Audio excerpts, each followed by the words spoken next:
गांव गरीब किसान मजदूर के बच्चे पढ़ते हैं इन महाविद्यालयों में, विश्वविद्यालयों में।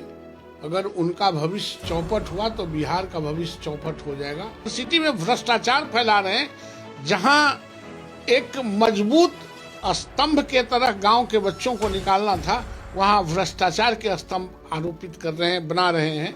यह दुर्भाग्य है। राज्यपाल के कार्यालय से ही माफिया तंत्र ने तमाम कुलपतियों को मॉनिटरिंग करा के बिहार के तमाम विश्वविद्यालयों को लूटने का काम कर रहा है। एकेडमिक सिस्टम पूरा खत्म हो गया। बाहर से आके कुलपति के नाम पर बिचौलिया और दलाली तंत्र अगर इसी तरह बिहार के एकेडमिक कैरियर को बेचता रहा।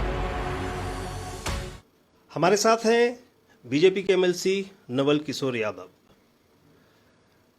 सवाल उठता रहा है और फिर इन्होंने सवाल उठाया है कि राज्यपाल के कार्यालय से ही अब वहाँ पर यूनिवर्सिटी से जुड़े जो माफिया हैं वह संचालित कर रहे हैं और कई तरह के ऐसे काम को अंजाम दे रहे हैं जिसमें कि जो मेधावी प्रोफेसर या जो होते हैं वह वंचित रह जाते हैं शहरों में पढ़ाने से, और गांव से जो लोग पढ़ा रहे हैं उनका फर्जीवाड़े तरीके से शहर में पोस्टिंग किया जाता है। क्या है मामला और क्या मतलब कि अब तक इनके पास जानकारियां हैं? सर, चर्चा में है कि अब राज्यपाल के कार्यालय में भी कुछ फर्जी तरीके से लोग माफिया तंत्र वहां प्रवेश कर गए।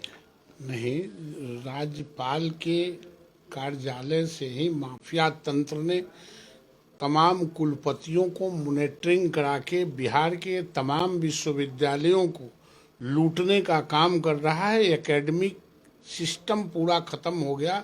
सिर्फ किसी भी चीज़ को खरीद बिक्री करना, किताब खरीदना, मैन पावर सप्लाई प्राइवेट एजेंसियों से लेना, पीएचडी का डिग्री बेचना, पीएचडी का प्री पीएचडी का डिग्री बेचना, फिर ये जो इनके एसपी सिंह जो वाइस चांसलर हैं, जिनको वेस्ट वाइस चांसलर का पुरस्कार दिया गया है, उन पर उर्दू फारसी विश्वविद्यालय के जो वाइस चांसलर नए हुए हैं प्रोफेसर कुद्दूस, उनका इल्ज़ाम लगाना, उन पर प्रेशर देना, नाजायज पेमेंट कराना, ये तमाम तरह की बातें ये जो आज बिहार में हो रहा है वो निश्चित रूप से महामहिम के कार्यालय से 2-3-4 आदमी का नेक्सस है और 2-3 वाइस चांसलर का नेक्सस है, जो तमाम विश्वविद्यालयों का लूटने का काम कर रहे हैं, तमाम बिहार के विश्वविद्यालयों को ड्रिल करने का काम कर रहे हैं। ये भी संज्ञान में आया है कि कई यूनिवर्सिटी हैं जो उनका मान्यता समाप्त भी हो गया है, लेकिन वहाँ अभी भी देख रहे हैं कि संचालन उसका किया जा रहा है। ये जहाँ जहाँ इनको चारागाह नजर आता था वहीं वहीं ये कार्यभार में एसपी सिंह रहते थे और वहाँ वहाँ चराई भरते थे। अभी पाटलिपुत्रा विश्वविद्यालय में थे और कई जगह आर्यभट्ट में हैं। अभी वहाँ भी खरीद बिक्री की बात सामने आ रहा है। जो मेडिकल के जो स्टूडेंट हैं उनका वहाँ भी महीनों से धरना पर बैठा हुआ है।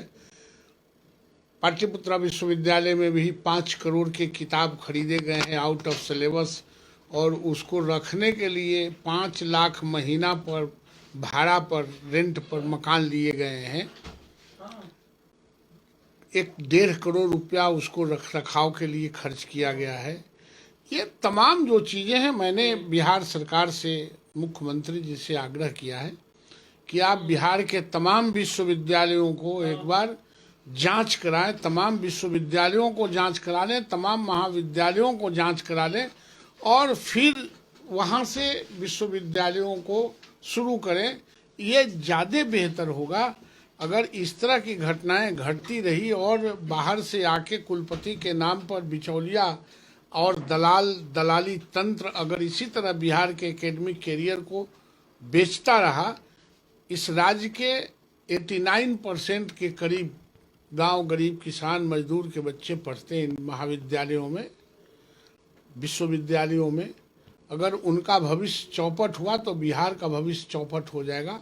आने वाला कल बिहार की जिम्मेवारी उन्हीं लोगों के कंधों पर सुपुर्द होना है जिनके भविष्य की बात हम सोचते हैं और जिनके भविष्य की बात ये दलाल लोग बर्बाद कर रहे हैं। संज्ञान में यह भी बात आती है कि यहाँ के जो भी कॉलेज, प्राइवेट कॉलेज या यूनिवर्सिटीज़ हैं, वहाँ पर जितने लड़कों का एडमिशन दिखाया जाता है, ज़्यादातर हरियाणा, पंजाब और जम्मू कश्मीर के लड़के फर्जी तरीके से यहाँ एग्ज़ाम देते हैं। इसकी जांच भी हुई थी और इसमें भी इनका नाम पहले आया हुआ है और अब उसमें देख रहे हैं कि किसी तरह से कॉलेज का रजिस्ट्रेशन तो है, लेकिन जितने स्पेस उसको चाहिए उतना नहीं मिल पाता है। नहीं, वो हो सकता है कॉलेज का स्पेस कम हो।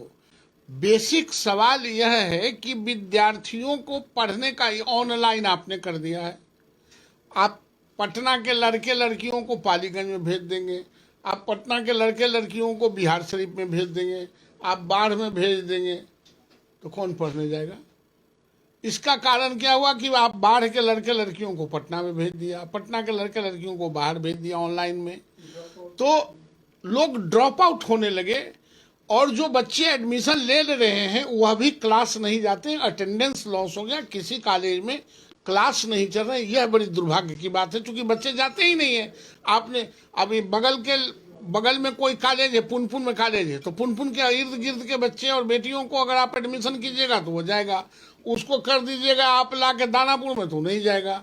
तो एक कॉलेज खत्म। जो दानापुर से आपने भेज दिया बीएस कॉलेज के इर्द गिर्द के बच्चों को भेज दिया पुनपुन कॉलेज में, वो नहीं जाएगा तो पुनपुन कॉलेज खत्म।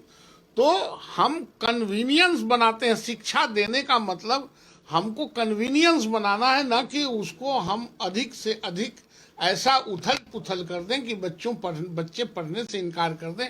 और साधारण परिवार के बच्चे हैं, वो आने जाने का उसको प्रॉब्लम होता है।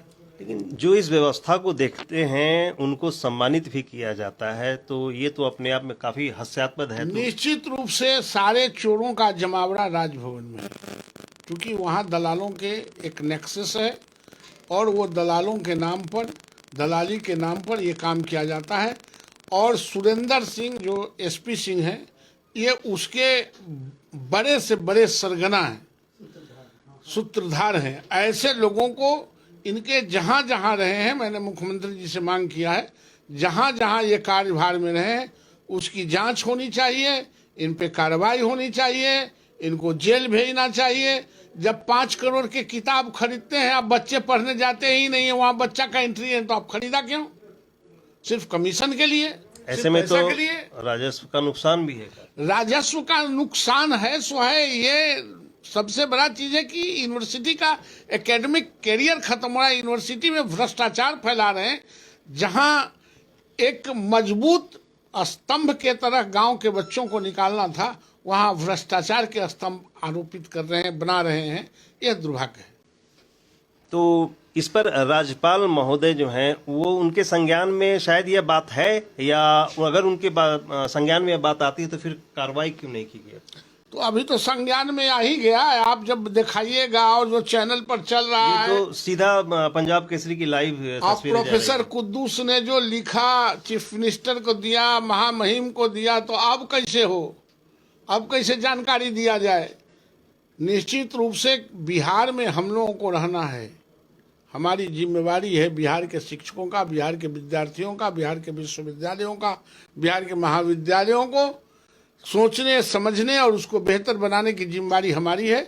जो लियन पर आए हैं साल, 2 साल, 4 साल के लिए, उनको बिहार से कुछ लेना देना। इसलिए मैंने मुख्यमंत्री जी से मांग किया है कि इन चोरों पर अंकुश लगाएं। तो साफ तौर पे देख रहे थे कि नवल किशोर यादव जी कह रहे हैं कि शिक्षा तंत्र में जो वरीय अधिकारी हैं, अच्छे पोस्ट पर बैठे हुए हैं, अब उनकी साठगांठ जो है सीधा माफिया से हो गया है, जो राज्यपाल महामहिम के कार्यालय में भी हैं और वहां से यह इस तरह से संचालित कर रहे हैं कि गांव के जो प्रोफेसर हैं वो शहरों में उनको पैसे या रिश्वत के लेकर के पोस्टिंग किया जाता है और यहाँ के जो मेधावी प्रोफेसर हैं वो उनको रोजगार से हाथ धोना पड़ता है। अब ऐसे में मुख्यमंत्री से इनका सीधा मांग है कि इसकी जांच होनी चाहिए। अब देखने वाली बात होगी कि इस तरह की अराजकता तो पहले से फैली है, अब संज्ञान में आने के बाद इस पर कार्रवाई कब होती है, मुख्यमंत्री जी कब इसको संज्ञान में लेकर कार्रवाई करते हैं, यह तो आने वाला वक्त बताएगा। पटना से पंजाब केसरी टीवी के लिए संजीव की रिपोर्ट।